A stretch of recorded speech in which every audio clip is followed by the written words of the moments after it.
কাল 8টায় অনুষ্ঠিত হবে ইনশাআল্লাহ। আসসালামু আলাইকুম, ঈদ মোবারক। অনেক দিন পরে ঈদের ব্লগ আপনাদের সাথে শেয়ার করছি। ভিডিওগুলো আমি অনেক আগেই রেডি করে রেখেছিলাম, কিন্তু আপলোড দিব করে দেওয়া হচ্ছিল না। সো ফাইনালি আজকে টাইম পেলাম, এজন্য ভয়েস ওভার দিয়ে দিচ্ছি।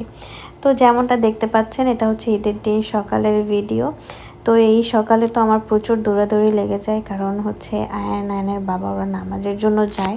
তো সেগুলো সব কিছু প্রিপারেশন করতে করতে বেশ একটু দৌড়াদৌড়ির মধ্যেই সময়টা পার হয় সকালে। তো এখানে আয়ান এবং আয়নের বাবা যখন নামাজে চলে গেল, তখন আমি হচ্ছে আমার প্রিপারেশনটা করে নিচ্ছি। আমি নবাবী সেমাই বানিয়েছিলাম আর বাসমতি পোলাও রান্না করেছিলাম, আর বাকি রান্না সব হচ্ছে আমার শাশুড়ি এবং যা ওরা করেছিল। সো এখানে আমি আমার রান্নাগুলো ওরা যখন বাসায় ছিল না, নামাজে ছিল, এই ফাঁকে আমি করে ফেলেছি। তো এখানে আমি আমার নবাবী সেমাইয়ের প্রিপারেশনটা করছি আপনাদের সাথে ভিডিওটা শেয়ার করার জন্য। আমি ছোটো ছোটো কিছু ক্লিপ রেখেছি। নবাবী সেমাইয়ের পর এখানে আমি আমার বাসমতি পোলাওটা রান্না করে নিচ্ছি।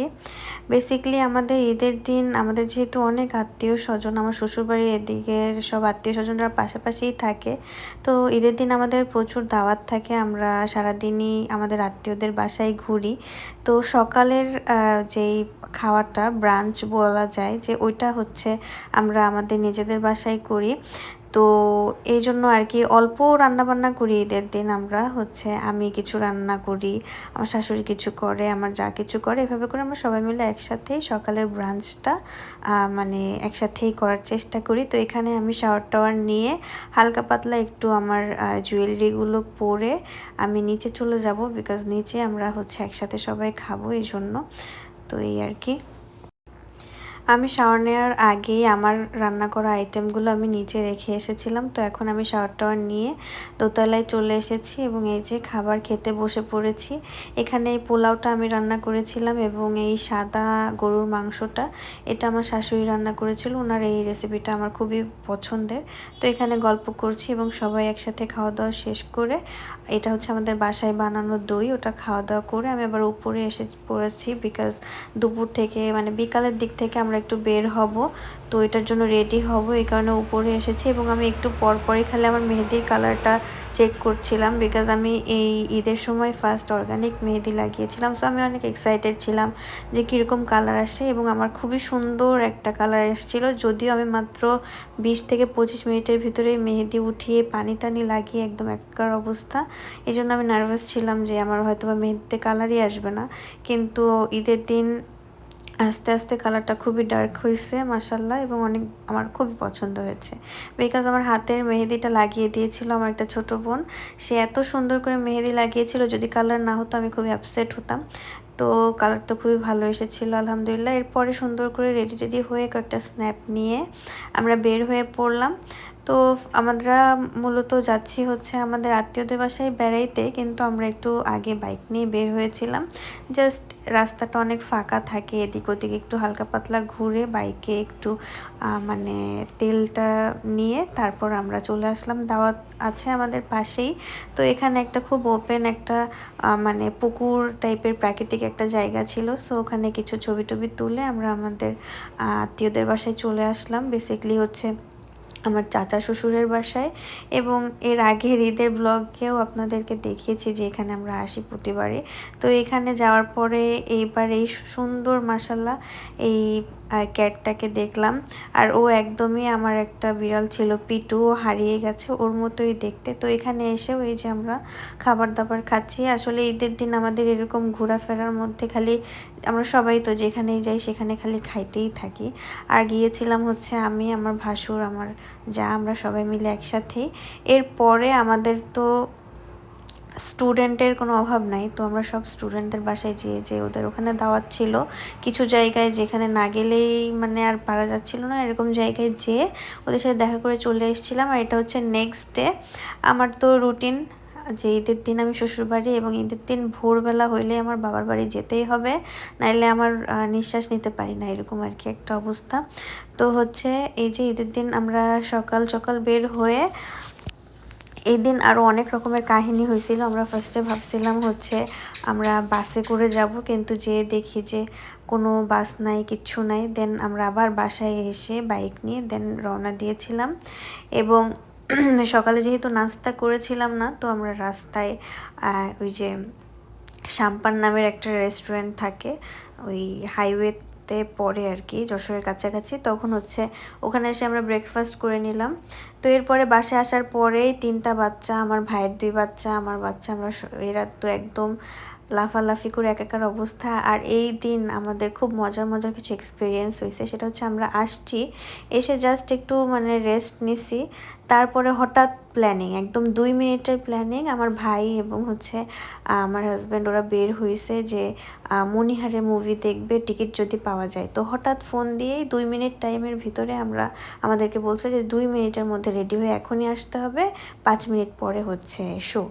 দেন আমরা সবাই বাসার একদম ছোট থেকে বুড়া পর্যন্ত যত মানুষ আছে সবাই দৌড়াইতে দৌড়াইতে রেডি হতে হতে দেন আমরা হচ্ছে মণিহারে চলে আসছি আর কি মুভি দেখার জন্য। এবং মুভিটা ছিল হচ্ছে তুফান, আমরা সবাই জানি।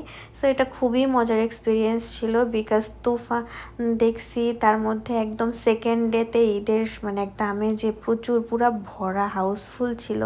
আর সবাই মানে এরকম সিটি টিটি খুবই মজা লাগছে। আসলে তুফান দেখি না, আমরা দেখছি হচ্ছে বরবাদ। আমি ভুলে তুফান বলে ফেলছি। আয়ান আবার আমাকে পাশ থেকে বলছে আম্মু আমরা তুফান দেখি না, আমরা বরবাদ দেখছি। সো হচ্ছে এই আর কি ব্যাপার। তো বরবাদ ইচ্ছা ছিল, তাই না আপু? হ্যাঁ। তো এই যে আমাদের যশোরের মণিহার, একসময় এটা নাকি এশিয়ার ভিতরে সব থেকে 1 নাম্বার সিনেমা হল ছিল। সো এখানে আমি গেলাম আজকে, সবাই মিলে খুবই মজা লাগতেছিল। একদম পিছনে দেখেন পুরা হাউসফুল, মানে কি মানে আমার ভাই এবং আমার হাজব্যান্ড ওরা নাকি কীভাবে জানি ব্ল্যাকে একদম 2 মিনিটের ভিতরে টিকিট অ্যারেঞ্জ করছে। এবং খুবই মজা লাগছে, কারণ হচ্ছে একদম থাকে না যে মানে অথেন্টিক হলের যে এক্সপেরিয়েন্স। বিকজ এখানে ঢাকা শহরে সিনেমা মানে দেখতে টেকতে যখন গেছি বা যাই, ওইখানে আসলে এরকম মজা লাগে না, কারণ সবাই একদম খুব মনোযোগ দিয়ে মুভি দেখে, হ্যাঁ, অত বেশি এনজয় করে না। আর এখানে একদম লিটারালি সবাই মানে সিটি টিটি দিয়ে চিল্লা পাল্লা, তারপর ড্যান্স করতেছে, বাজি ফুটাইতেছে, মানে মানে কী যে বলবো, খুবই মজার এক্সপিরিয়েন্স ছিল। যাই হোক, তো খুবই এনজয় করছি আর খুব ভালো গেছে এই আর কি। এটা একটা ছিল মজার এক্সপিরিয়েন্স। তো এরপর আসি আমাদের রাতে ঘুমানোর স্টোরিটা আপনাদের সাথে শেয়ার করি। এই যে যেমনটা দেখতে পাচ্ছেন, এখানে ফ্লোরিং করেছি অলমোস্ট 8টা বালিশ, এবং আমাদের বেডের ভিতরে আরও 5-6 জন, মানে আমাদের বাসায় একটা রুম আছে হল রুম, সেই রুমে হচ্ছে আমাদের এসি লাগানো। তো যেই পরিমাণে গরম পড়ছিল, আমরা বাসায় যতগুলো মেম্বার সবাই ওই একটা রুমের ভিতরেই উপর নিচ করে ঘুমাইছি। এবং সারা রাত হা হা হি হি, ভূতের গল্প, মানে ভূত এফএম শোনা, সবার horror story, real life horror কোনো এক্সপিরিয়েন্স থাকলে এগুলো শেয়ার, মানে খুবই মজা লাগছে আসলে আলহামদুলিল্লাহ।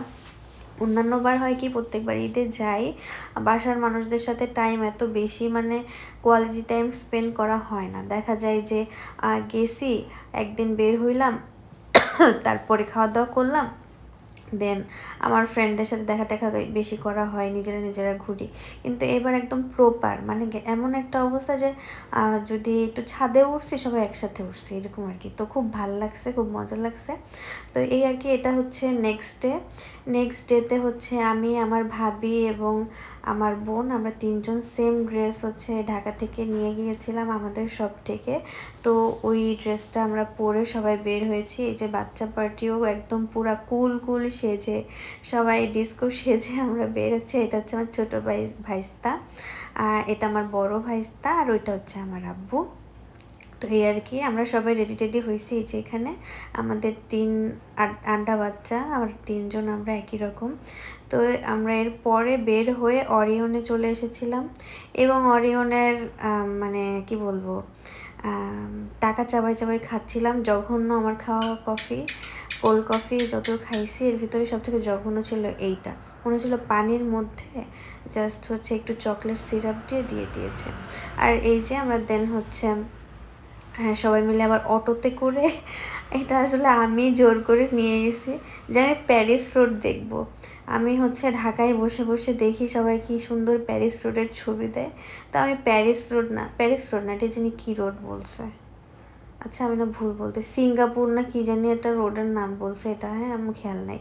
যাই হোক, এই রাস্তা আমি দেখব এই করে আমার মানে বাসার সবাইকে আমি জোর জবরদস্তি করে আমাকে ওখানে নিয়ে যাইতেই হবে। তো আমরা অটোতে করে গিয়েছি, যাওয়ার পরে মানে আমি দেখে খুবই হতাশ যে আমি সবাইকে ধরে বেঁধে কেন এখানে নিয়ে আসছি। যাই আচ্ছা, পাশ থেকে আয়ান আমাকে বলতেছে যে এখানে হচ্ছে শাহরানের হাতে বেলুনটা উড়ে চলে গেছিল এই রাস্তায় যাওয়ার পরে। যাই হোক, এরপরে যেহেতু ছ্যাঁকা খেয়েছি অরিয়ন থেকে, সো এরপরে আমরা এসেছি মেরিওটে। তো ওখানে আমরা টুকটাক না বেশ ভালোই খাওয়া দাওয়া করলাম। দেন ওই দিনও চলে গেল। এটা হচ্ছে নেক্সট ডে।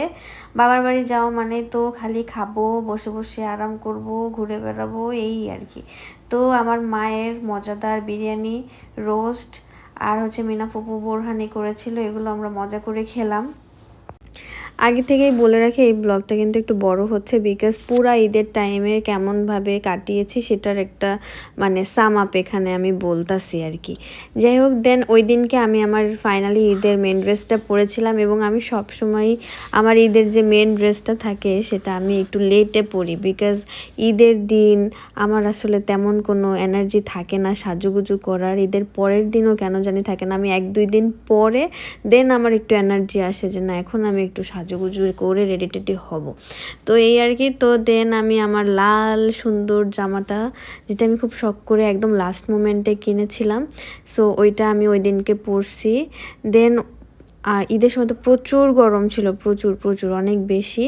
তো গরমে একদম নাজেহাল অবস্থা হয়ে যাচ্ছিল। দেন আমরা কয়েকটা ছবি টবি তুলে আমরা আবার সবাই মিলে বের হয়েছিলাম, এবং ওই দিনকে মোটামুটি সবার ড্রেসের ভিতরে একটু লাল, একটু পিঙ্ক এই টাইপের কালারের একটা টাচ ছিল আর কি। এরপরে আমরা গিয়েছিলাম হচ্ছে লাক্সারি ডাইনে। আমার এই রেস্টুরেন্টটা বেশ পছন্দ, বিকজ এখানে খুব সুন্দর সুন্দর ছবি তোলা যায়। এখানকার মানে ডেকোরেশনটা আমার কাছে ভাল লাগে। আর আমি যখনই এই যে কালেক্টরেট অফিসের সামনে দিয়ে যাই, এই রাস্তাটাও আমার খুব ভালো লাগে। এই জন্য আমি এটার মানে যেহেতু সুন্দর লাগছিল দেখতে, এই লাল বিল্ডিংগুলো আমার খুব ভালো লাগে। ছোটোবেলা থেকে আমি সবসময় এদিক থেকে আমার স্কুলে যেতে হতো, তো এখানে আমার তাকিয়ে থাকতাম। তো হচ্ছে আপনাদের জন্য একটু ভিডিও নিয়ে নিলাম। আর এই যে আমরা চলে আসছি লাক্সারি ডাইনে। এখনকার রাস্তাঘাট একদম অন্যরকম হয়ে গেছে, বিকজ এখন তো ঢাকায় থাকা হয়, যশোরে খুব কম, খালি ইচ্ছারা যাই না। তো যখনই যাই তখন খুব ভালো লাগে, বিকজ এই যে ছোটোবেলার সব মেমোরিগুলা মানে আসে মাথায় আর কি।